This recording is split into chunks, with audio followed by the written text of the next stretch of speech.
What if the Death Star blew itself up? What would happen then? We pick up with Tarkin questioning Leia over Alderaan. Let's begin. Tarkin stood before the viewport on the Death Star's command deck, his lean frame rigid with confidence. Senator Leia Organa had been dragged from her cell to the bridge, her wrists still raw from the restraints. Darth Vader's heavy footfalls echoed beside her, his mechanical grip and unyielding shackle around her arm. His breathing filled the air, a slow, suffocating counterpoint to the sterile hum of the station's instruments. "Governor Tarkin," Leia said, feigning surprise. "I should have expected to find you holding Vader's leash. I recognized your foul stench when I was brought aboard." Tarkin smiled thinly. "Charming to the last. You don't know how hard I found it, signing the order to terminate your life. I'm surprised you had the courage to take the responsibility yourself. Princess Leia, before your execution, I would like you to be my guest at a ceremony that will make this battle station operational." He gestured toward Alderaan. "No star system will dare oppose the Emperor now." Leia's composure faltered. "The more you tighten your grip, Tarkin, the more star systems will slip through your fingers. Not after we demonstrate the power of this station." Tarkin's eyes narrowed. "In a way, you have determined the choice of the planet that will be destroyed first. Since you are reluctant to provide us with the location of the rebel base, I have decided to test the station's destructive power on your home planet." "No," Leia stepped forward, desperation cracking her voice. "Alderaan is peaceful. We have no weapons. You can't possibly—" "You would prefer another target? A military target? Then name the system." Vader moved closer, the dark shape of his helmet looming over Leia. "I grow tired of asking this, so it will be the last time," Tarkin said. "Where is the rebel base?" Leia's eyes darted between Vader and Tarkin, then to Alderaan, hanging in space. Her shoulders slumped. "Dantooine. They're on Dantooine. There. You see, Lord Vader, she can be reasonable." Tarkin's thin lips curved into a smile. He turned to Admiral Motti, his expression unwavering. "Continue with the operation. You may fire when ready." "What?" Leia lunged forward, only to be restrained by Vader's gloved hand. "You're far too trusting," Tarkin said. "Dantooine is too remote to make an effective demonstration. But don't worry. We will deal with your rebel friends soon enough." "Commence primary ignition," announced the voice over the comm system. Technicians activated the hypermatter reactor, initiating the power transfer sequence to the super laser array. The tributary beams began charging, their energy funneling into the central beam amplification crystal, a process previously tested on Jedha and Scarif, but never at full power. Those lower output firings had masked fundamental instabilities in the Kyber crystal array. The Emperor had demanded the Death Star be completed at an unrealistic pace, cutting redundancies and rushing construction to ensure the battle station was operational immediately. Now, for the first time, its ultimate weapon would be unleashed at absolute maximum intensity. In the equatorial trench, conduits pulsed with searing white light as the reactor core funneled unimaginable amounts of energy into the super laser assembly. But subtle fractures, microscopic imperfections in the primary focusing array, began to widen. Aboard the super laser control room, Imperial weapons technicians monitored the tributary beams as they aligned. The process had always been theoretical at full power, but for the first time, reality was testing the math. Warning lights flickered, minor inconsistencies in the crystal's energy resonance. The technicians had seconds to notice before the data became meaningless. One officer frowned at his screen. "Wait, readings are—" A klaxon shrieked, interrupting him before he could finish. A critical containment fluctuation appeared on every console at once. The officer's stomach dropped. His screen was flashing red with cascading errors, feedback levels spiraling beyond control. He opened his mouth, heart hammering in his chest. "Wait, the crystal housing—" Too late. On the command deck, Vader perceived a disturbance. A tension permeated the air around him, subtle at first, then unmistakable. Not an attack or sabotage, but a fundamental breakdown. A systemic failure that resonated through the Force itself. It resembled the gravitational pull of a collapsing star, inexorable and absolute. He turned his helmet toward Tarkin, awareness crystallizing with terrible clarity. The deck dematerialized beneath them. Energy cascaded through the station's infrastructure, overloading systems and rupturing power conduits faster than emergency protocols could contain it. Support beams disintegrated, the entire command center atomized in a chain reaction of uncontained power. Tarkin, mid-word, his expression still carrying the certainty of Imperial dominance, dissolved into energy. Leia, whose thoughts had turned to Alderaan, experienced no pain, only a microsecond transition from existence to oblivion. Vader, despite his connection to the Force, had no opportunity to react. His armor, cybernetics, and remaining organic components all collapsed into their base elements. The Death Star transformed. The structure fractured along engineering points as the reactor containment failed completely. Tarkin, Vader, Leia, command staff, engineering corps, garrison troops, all 1 million Imperial personnel, reduced to elementary particles in the same infinitesimal moment. A supernova of manufactured power expanded outward, converting the battle station's immense mass into pure energy. From Alderaan's surface, observers across both day and night hemispheres witnessed the catastrophe. On the night side, a sudden point of light blossomed in the void, a piercing blue-white flash that outshone their moon and every star. On the daylight hemisphere, the explosion manifested as an impossible new sun, briefly overwhelming the blue skies with its intensity. The brilliant pinpoint expanded into a perfect ring of incandescent energy, its edges transitioning through the spectrum from violet to crimson as it propagated outward. Atmospheric physicists recorded unprecedented readings as gamma radiation preceded the visible phenomenon, followed by a surge in neutrino emissions that penetrated planetary sensors. Citizens gathered at viewports and orbital stations had unobstructed views as the expanding sphere of ionized gas carried countless particles of vaporized materials outward, their trajectories creating an intricate, ever-changing nebula where moments before had stood the Empire's ultimate weapon. In the throne room on Coruscant, Emperor Palpatine paused mid-sentence, his yellow eyes widening as he felt the sudden absence in the Force, the simultaneous deaths of hundreds of thousands, including his apprentice. The court official before him faltered, uncertain why the Emperor had stopped speaking. The man's confusion turned to terror as Palpatine's face contorted with rage. Palpatine dismissed everyone from his presence with a sharp gesture. Alone, he gripped the arms of his throne, fury building within him. The Death Star was gone, Tarkin was gone, all those resources, all those years of planning, wasted. And Vader, the fool, had gotten himself killed along with everyone else. Palpatine summoned his guards and demanded his advisors attend him immediately. Within the hour, the Emperor's inner circle had assembled. His closest advisors and military commanders stood in dread silence as Palpatine informed them of the Death Star's destruction. Palpatine established control of the narrative. The Empire would release no public statement acknowledging the true nature of what was lost. Instead, they would claim a research facility had suffered a terrorist attack. The military command structure would be reorganized immediately, with General Tagg temporarily assuming control of strategic operations. As the meeting concluded, Palpatine's thoughts turned to the second Death Star. Construction would be accelerated. The galaxy would still learn to fear the Empire's technological might. In hyperspace aboard the Millennium Falcon, Obi-Wan Kenobi staggered suddenly, steadying himself against the ship's bulkhead. Luke Skywalker rushed to the old man's side, concerned by his sudden pallor. "I feel a great disturbance in the Force," Kenobi murmured, his weathered face ashen, as if many lives were extinguished in a single moment.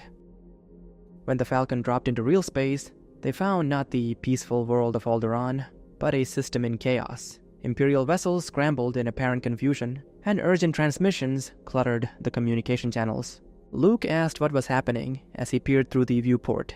Kenobi concentrated, sensing something unexpected had occurred. He asked Han to intercept Imperial communications. Han adjusted the ship's comm system, and fragmented reports filled the cabin.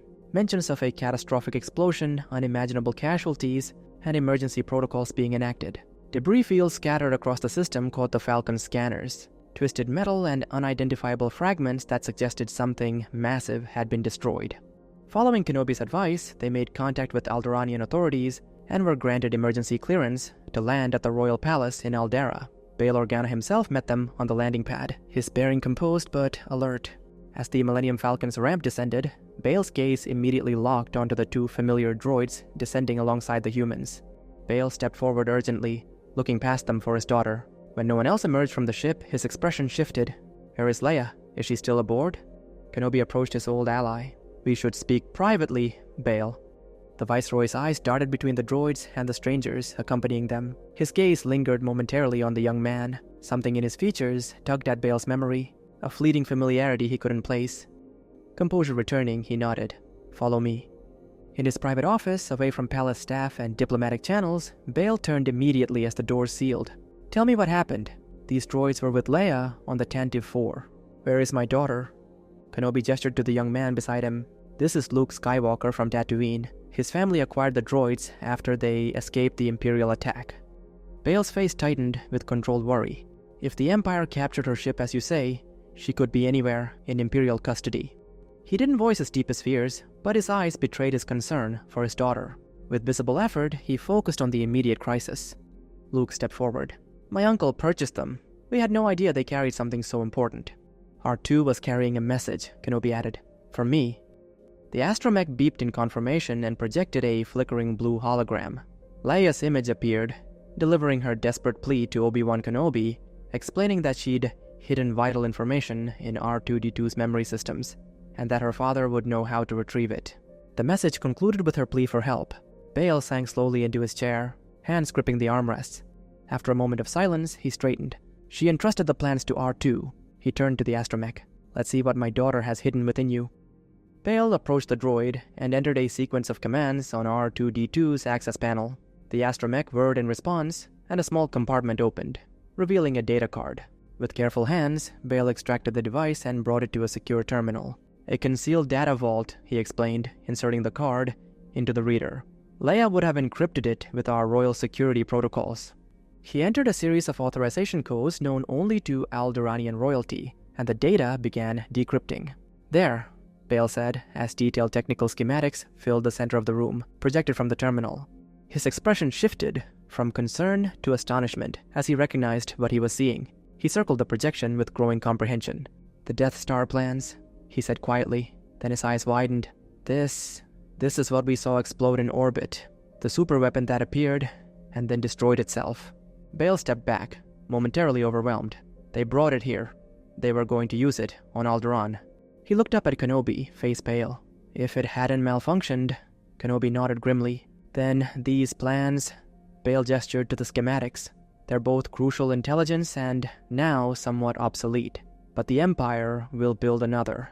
And next time, they'll correct whatever flaw caused this one to self-destruct. Han stepped forward, his typical swagger diminished as he examined the schematics.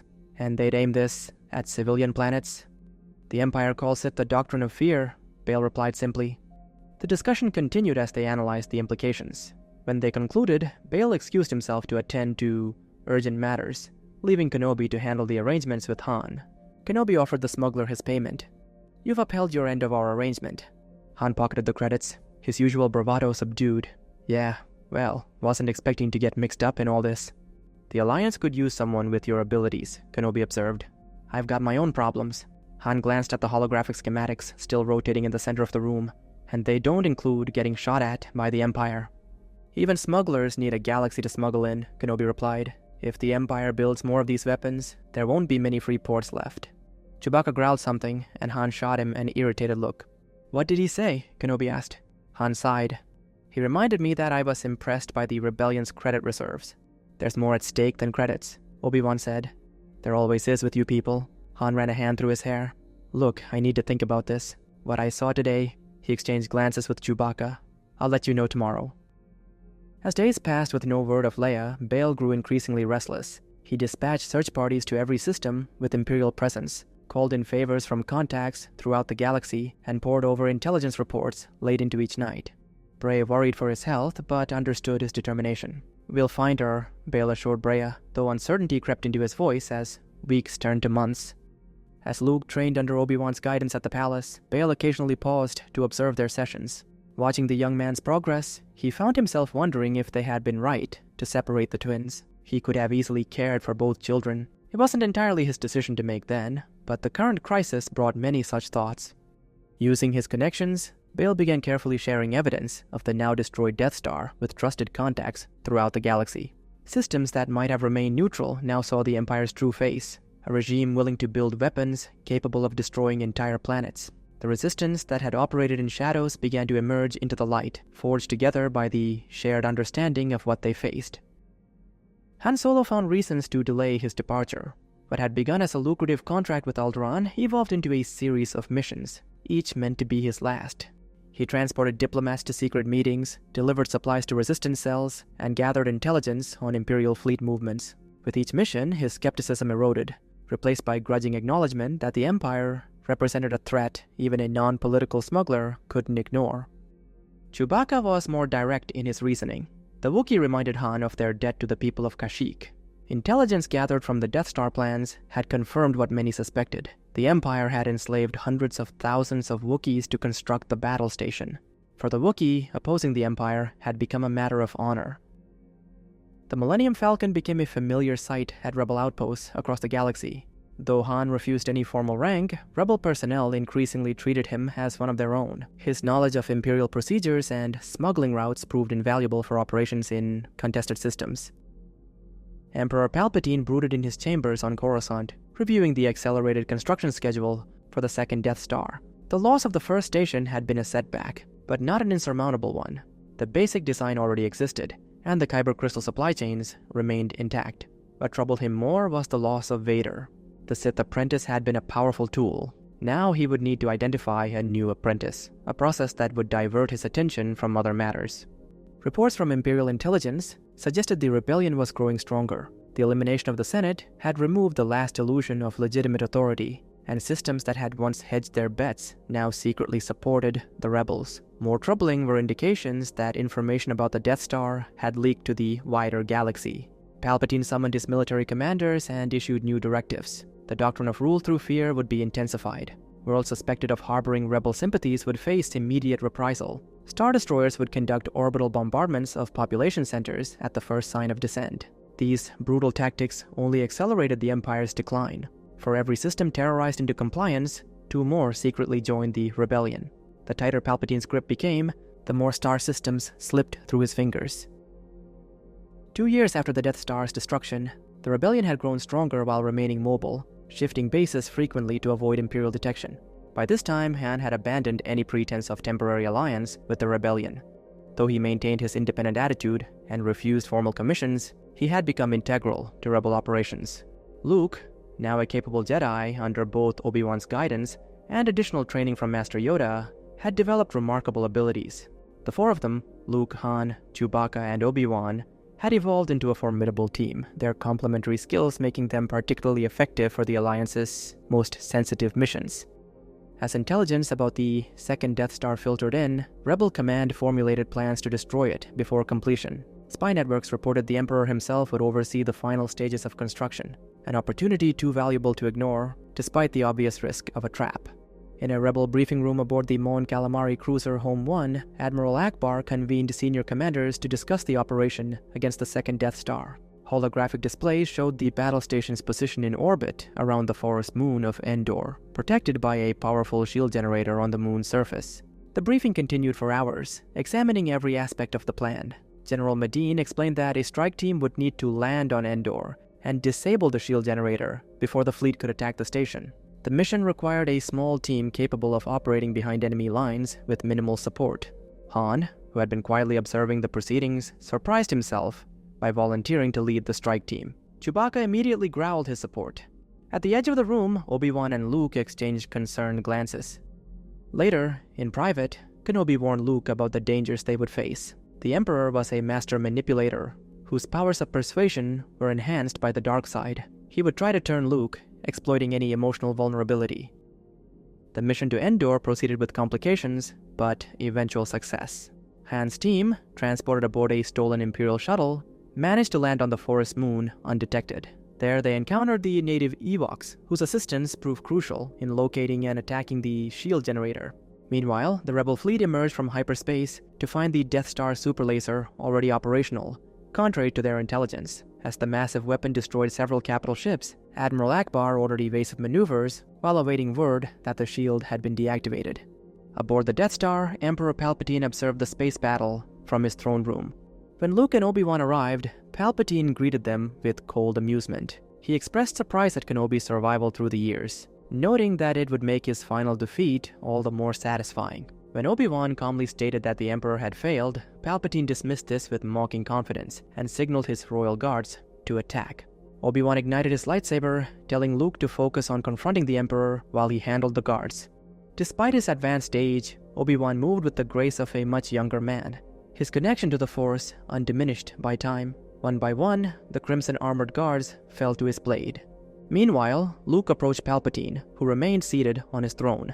The Emperor probed for emotional weaknesses, revealing secrets designed to unbalance the young Jedi. When Luke maintained his composure, Palpatine unleashed Force lightning, temporarily incapacitating him with searing pain. Obi-Wan, having dispatched the last guard, rushed to intercept the Emperor. Their lightsabers clashed in a furious exchange that illuminated the darkened throne room. Though Obi-Wan fought with remarkable skill, Palpatine's connection to the dark side gave him unnatural speed and strength. The duel ended when Palpatine's blade caught Obi-Wan in the chest. The old Jedi's body disappeared into empty robes, shocking Luke into action. On Endor, Han's team fought through determined Imperial resistance. The battle stretched from morning into afternoon, with both sides taking casualties. Finally, using explosive charges placed at key structural points, they destroyed the shield generator bunker. Han immediately transmitted confirmation to the fleet, allowing the attack on the Death Star to proceed. In space, the Rebel fleet launched their attack on the second Death Star. Despite the Empire's attempts to improve upon the original design, the Rebellion's intelligence teams had identified new vulnerabilities in the superstructure. Fighter squadrons navigated through unfamiliar corridors and defense systems, adapting to the station's modified architecture while racing to reach the redesigned reactor core. In the Emperor's throne room, Luke channeled his grief and anger into focused determination. His lightsaber hummed with energy as he engaged Palpatine in combat. The Emperor, surprised by Luke's skill, found himself gradually forced on the defensive. The Death Star shuddered as the first explosions rippled through its lower levels. Luke seized the momentary distraction to disarm Palpatine, knocking the Sith Lord's lightsaber from his grasp. Palpatine unleashed a barrage of Force lightning, more powerful than before. As Luke suffered under the onslaught, he heard Obi-Wan's guidance through the Force. Summoning his training and inner strength, Luke extended his hand, catching the Emperor's lightning and redirecting it back upon its source. Palpatine collapsed, his body damaged but his yellow eyes still burning with malice. As Luke approached, the Emperor revealed his final trap. The lightning attack had merely been preparation for the ancient Sith technique of essence transfer. Palpatine had been waiting for Luke to come close enough. Understanding came too late. As Luke drew near, he felt Palpatine's consciousness invading his mind, a cold, alien presence, seeking to overwhelm his identity. Luke stumbled backward, clutching his head as two consciousnesses warred within one body. His own thoughts became increasingly difficult to separate from the Emperor's insidious influence. Palpatine's laughter echoed through his mind as the Sith Lord's essence continued its invasion. Memories and knowledge, not his own, flooding Luke's awareness. "You cannot resist," Palpatine's voice whispered through Luke's thoughts. "Your body will serve the Sith for generations." Fighting for control, Luke realized with growing horror that he could not expel the Emperor's spirit. The invasion was too complete, the dark side too powerful in this sanctum. In a moment of clarity, Luke understood there was only one way to ensure Palpatine's final defeat. With trembling hands, Luke ignited his lightsaber. Palpatine's consciousness recoiled, subtly understanding Luke's intent. Palpatine's voice emerged from Luke's mouth in protest, but Luke's will remained his own, long enough to declare an end to the Sith cycle. The lightsaber plunged into his chest, and as his consciousness faded, Luke used his remaining strength to bind Palpatine's spirit to his dying body, ensuring the Emperor could not escape. Obi-Wan's spectral form appeared as Luke's life ebbed away. The old Jedi Master reached out, guiding his apprentice's spirit into the Force, while Palpatine's essence, trapped in Luke's mortal form, dissolved into nothingness. The cycle of the Sith, stretching back thousands of years, finally came to an end through one Jedi's ultimate sacrifice. Soon after, the Death Star's reactor went critical. The battle station, along with Palpatine's mortal remains, was obliterated in a spectacular explosion that briefly outshone the system's sun. From the forest moon below, rebels celebrated as the shockwave rippled through space, signaling the end of the Emperor's reign of terror. When Han and Chewbacca received word that Obi-Wan Kenobi and Luke Skywalker had not returned from their mission aboard the Death Star, a heaviness settled over them. These were the same two they had met in that cantina on Tatooine years ago, now gone. Han took some solace in reports suggesting they had confronted the Emperor directly. Their sacrifice had likely ended Palpatine's tyranny forever. That evening, as celebrations continued around bonfires, Han found himself unable to fully participate. He wandered away from the gathering, seeking solitude at the forest's edge. Standing alone amid ancient trees, he gazed at the night sky, where debris from the Death Star still burned through the atmosphere, like shooting stars. Suddenly, he felt eyes upon him. Han turned quickly, hand instinctively moving to his blaster, but the forest behind him was empty. Still, the sensation persisted, a presence he couldn't see but somehow felt. Uncomfortable yet strangely comforted, Han raised his drink in a silent toast to the empty forest before returning to the celebration. What Han couldn't perceive were the spectral forms of Obi-Wan, Luke, and Master Yoda watching over him. their expressions serene as they witnessed the first moments of a galaxy freed from Sith influence. In the months that followed, news of the Emperor's death spread across the galaxy. Without Palpatine's influence holding it together, the Empire began fragmenting into competing factions led by ambitious officers and regional governors. Some rebels whispered of a brilliant strategist who might unite the Imperial remnants, but such rumors remained unconfirmed. The Rebel Alliance transitioned into the New Republic. For Bail Organa, the agonizing uncertainty surrounding his daughter's fate, a grim suspicion held close since the destruction of the first Death Star, finally ended years later. New Republic analysts scouring Imperial archives uncovered transfer records confirming Leia was aboard the Death Star during its self-destruction, providing heartbreaking, definitive closure. He and Breya could finally mourn their courageous daughter properly, honoring the sacrifice she made in the heart of the Empire's doomed superweapon. Han Solo, who had once claimed to care only for himself and his ship, found himself increasingly involved in diplomatic missions and military operations against Imperial holdouts. Though he continued to refuse formal titles, Han eventually accepted a general's commission in the New Republic Defense Force. The smuggler, who had once mocked hokey religions and ancient weapons, now spoke of Luke and Obi-Wan with respect, acknowledging the sacrifice they had made to secure the galaxy's freedom.